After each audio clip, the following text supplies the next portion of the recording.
Добри дојде за Сашо Ордановски, новинар. Прво околу македонско-албанските односи, односно во коалицијата, владината коалиција ДУИ ВМРО. Важно е сега дека лидерот на ДУИ Ахмети е во Вашингтон, а во исто време Ермира Мехмети за Алсат изјави дека се оградува, односно оградуваме, вели таа, од изјавите и коментарите антиамерикански на представници и медиуми блиски до ВМРО. Практично се извини и вели жалиме затоа што ова не е став на владата, туку на еден од партнерите на коалицијата. Кој е вашиот коментар? Зошто Ахмети е во Вашингтон? Какви се тие, дали има информација дека преговара за името, се договара веќе некакво решение, можеби притисок да изврши ДУИ врз ВМРО? Али Ахмети е типичен производ на американската политика на Балканот, типичен албански производ на американската политика во изминатите 20 години. Значи, тоа е еден човек кој што е послушен, кој што е создаден од американците, кој што е воден низ политичката кариера, поддржуван и послушноста во таа смисла секогаш се исплатува. Конечно, резултатите што албанците ги постигнаа во изминатите 20 на години се веројатно најголеми на Балканот, политичките резултати, споредно со сите други етнички и државни заедници на Балканот, и таа пред се темели врз послушност. Така што неговата посета во Вашингтон не е резултат на тоа да он треба нешто да се убедува и така натаму, туку повеќе е прва една награда за таа послушност, која што сепак... Што значи награда? Наградно патување? Па, тврде зборот наградно патување, меѓутоа, видите, Али Ахмети губи од седењето во коалицијата со Груевски и со ВМРО, самото демантирање, односно оградување на Ермира и така натаму говори за тоа. И него му треба награда во смисла да повраќање на нешто од угледот меѓу своето гласачко тело, иако тие се уште многу цврсто се држат во своето гласачко тело. Но таа цврстина на позицијата на Ахмети кај неговите гласачи ми се чини дека е повеќе резултат на немање алтернатива, отколку на заслуженост на толкова поддршка за политиките што ги водат. Да, ама имаше обвинувања кон ДУИ за фалсификување на овие избори, еднакво како што имаше кон ВМРО. Па колку е таа поддршка силна, прашање.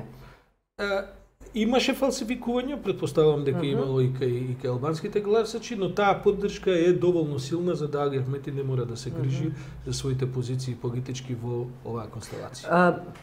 Предолго трае тој притисок, односно говорење дека постои некаков притисок, дека ќе постои од страна на американците на меѓународната заедница кон ДУИ, односно кон албанците, за да излезат од партија, од Јас немам информации дека американците притискаат ДУИ да напуштат. Не, предолго се шпекулира, се разбира, тоа се неофицијални информации, дека оваа влада треба конечно да се распадне заради тоа што не води кон ЕУ и кон НАТО интеграциите, онака како што се декларира ДУИ дека работи на таа платформа и на таа политика.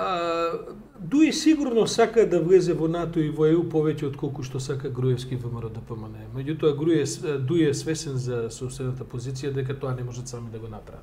Од друга страна, сакањето да останат во владата е поголемо од сакањето да влезат во ЕУ и НАТО. Зошто е сакањето да се остане? Па поубаво е. Како да ви кажам, поисплатливо е. Поисплатливо е отколку да седиш во опозиција и да викаш не влеговте во НАТО. Поисплатливо во смисол оние вулгарни етикети дека се тендер партија. Се разбира и во вулгарните аспекти, меѓутоа и во чисто политичките аспекти е поисплатливо.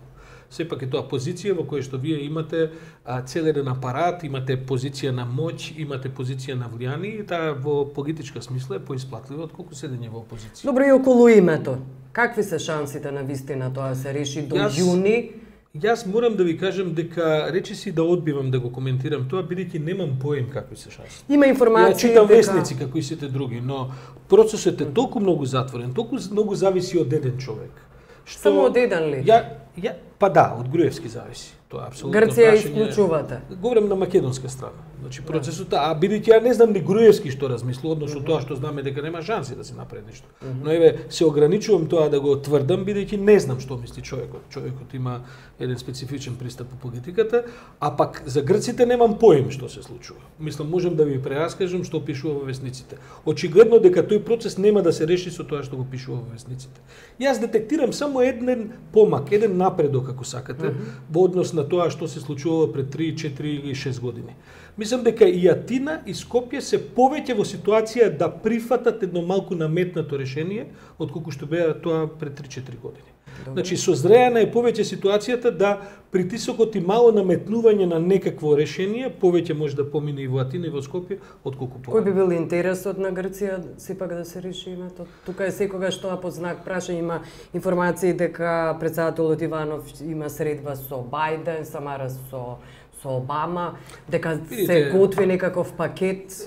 Претседателот Иванов апсолутно ништо не решава во оваа смисла и прашање дали воопшто нешто може да реши. Мислам дека човекот нема никаква политичка позиција за било што да влие, така што и ако има посета со Бајден, тоа е од протоколарни причини и тоа е пак како да ви кажам, една протоколарна ситуација. Добро, клучот е во Груевски, ако треба со некого да се има средба, тоа е... Груевски пред 2-3 години го истераа на тротоар. Памтите кој беше во вашето... Даваше изјави од надворот. Затоа што се беше подготвено, тој одби. И мислам дека Груевски и психолошки и политички е таков конструкт.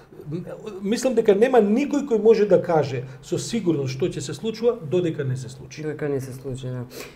Во моментов примерот Груевски е во Мексико имал средби со Карлос Слим. Човекот, како да ви кажам, со милиардерот Карлос Слим, како што имаше средби со брата Рој. Аргентини, феноменално да ви кажам. Најавува инвестиции. Ма какви инвестиции да врска? Мислам инвестиции ако има сигурно нема да има зашто бил Груевски па се видел таму.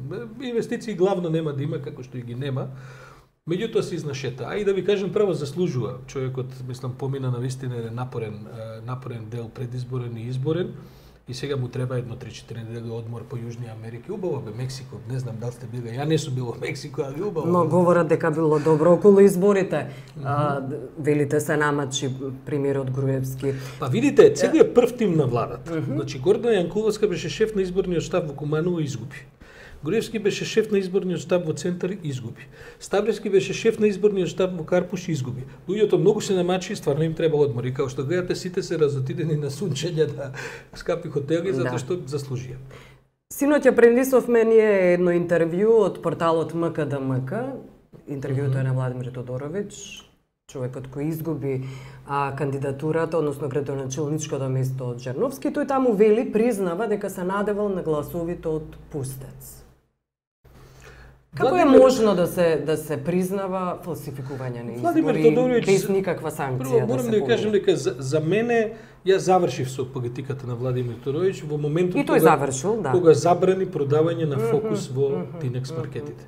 Значи, кога на политичарот му е поважна цената на компирите од цената на слободата, тој политичар е за мене адакта и Владимир Тодоровиќ има во таа смисла исклучително ниско кај мене. И се покажа и кај политичка мртов. Второ, он е готов веќе на политичка. Не знам во бизнисот како е, веројатно многу добро профитирал од целото една политичка авантура која остава длабоки последици за Скопје и за општиот центар зад него. Тоа нема да му го заборавиме во смисла на погрешните вредносни инпути што ги направи за генерациите што следат. Тој инаку се разбира дека човекот не се разбира многу во политика, пустичко го признава, па не е ни толку веж за да може да го скрие и така натаму. Една трагична епизода во кандидатурава за локални избори, бидејќи како што видовте него и го немаше главно, на крај мораше Груевски да превземе тоа. Претпоставувам дека човекот му било многу мачно, што уопште мора да се надпреварува и така натаму. На крај изгуби неколкукратно повеќе отколку во првиот круг и ќе беше подобро за сите, па можеби дури и за него да не ни го правеше овој циркус кој што го направи, ама знаете како демократијата понекогаш има цена која треба да се плати. Цената не е Владимир Тодоровиќ, што да правиме сега тоа. И цената околу СДСМ и кандидатите, има премногу кандидати, веќе се најавуваат неофицијално и уште повеќе. Во меѓувреме се собираат потписи за до вчерашниот лидер Црвенковски сепак да остане во СДСМ. Какви иднина предвидувате на СДСМ? Ќе се одважи ли да избере лидер кој би бил европски, кој Јас немам големи очекувања за СДСМ и затоа никогаш не сум имал ни големи разочарувања од СДСМ. Значи јас точно знам уште пред 20 години како се одвиваат таму ситуациите, кој е системот на вредности кој што се протежира, особено за времињата, тоа се изминатите 20 години кога господин Црвенковски беше влијателен таму и така натаму, и заради тоа немам некакви големи очекувања. Добро е за партијата што има многу кандидати.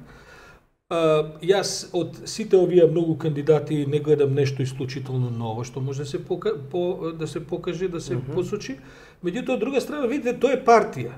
Значи, кој сака да учествува во политиката, повелете, земете партиска книжка, кандидирајте се, па нека ви е со среќа.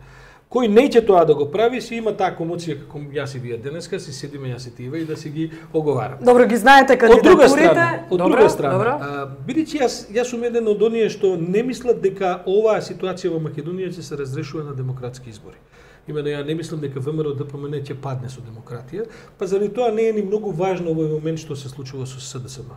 Тоа што ќе се случува со СДСМ е неминовен период на распади, ќе видиме колкави ќе бидат тие распади, повторни консолидации, веројатно ќе има некакви отпаѓања, одделувања, отцепување и така натаму. Нешто што на таа партија беше потребно пред 5-10 години, но заради Бранко Црвенковски не можеше да се спроведе.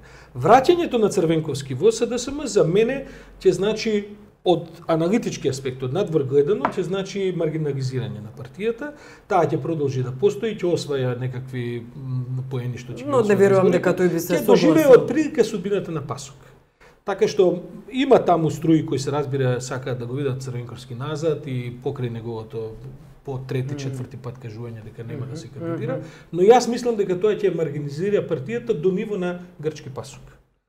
Не верувате, веројатно не верувате дека Црвенковски би се вратил. Па не знам да ви кажам, сега Бранко Црвенковски неколку пати реши си одам, па се врати и така натаму, особено кога не гледате, тој не создаде никаква зад себе структура, особено не лидерски потенцијал кој што може, како да кажем, да се наметне како логично решение за него. И сами можеле да се наметнат, не морал тој да сами можеле, така е, тоа е се уште партија на Бранко Црвенковски. Затоа моите очекувања не се големи. Добро. И од овие кандидатури веќе ги знаете, најдобриот избор за вас кој би бил?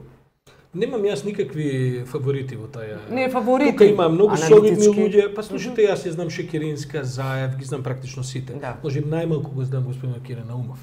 Меѓутоа тоа се квалитетни луѓе во своји аспекти.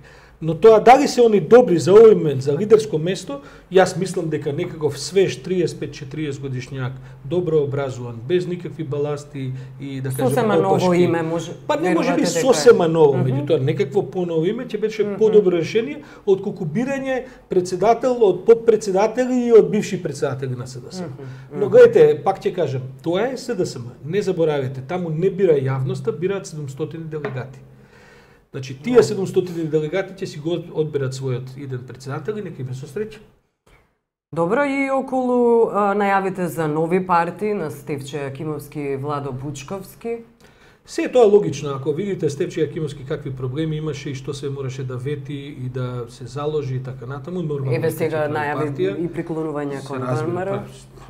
Што друго. Така што се разбира дека тој ќе си остане во Карпуш и ќе се обиде да направи што поголема штета на ова што условно може да се каже левицата. Бучковски од друга страна, видите, го гледам Бучковски во неколку интервјуа. Човекот е многу елоквентен и во сите тие сати од интервјуа што ги одгледав, не видов речиси ни 5 минути критика за Груевски. Видите, он може да и веројатно е во право за 90% тоа што го кажува за СДСМ и така натаму. Но во ова време, на ова место, денеска, акцентот да треба не да биде кажеш критика за ВМРО ДПМН и за Груевски, тоа говори повеќе за тебе, отколку што говори за тоа што го говориш за другите. Така што мене ми е Бучковски во таа смисла многу симптоматичен. Не сум го видел, ние сме доволно добро сознани. Во која смисла симптоматичен? Па симптоматичен ми е зашто тоа го прави. Дека некој стои зад... Сите знаеме дека некој стои зад некого. Нели Бучковски има судски спор кој што не му е завршен и целата јавност претпоставува дека целата јавност претпоставува дека тоа го прави затоа што му зависи во наше време во кое што судството, полицијата, медиумите се е ставено на располагање на ВМРО ДПМН и на Груевски, зошто да не мислиме? Тоа е уценет од Груевски, сака да кажете. Па, мислам, јас само сакам да кажам дека имаме доволно добри причини да мислиме така, па макар и да не е уценет од Груевски. Добро. Бидејќи особено кога самиот одбива да каже нешто за тој Груевски, како да ви кажем, го троши и својот голем капацитет аналитички и интелектуален на анализа на другава страна, е симптоматично. Добре, јас благодарам за Ви благодарам за поканата.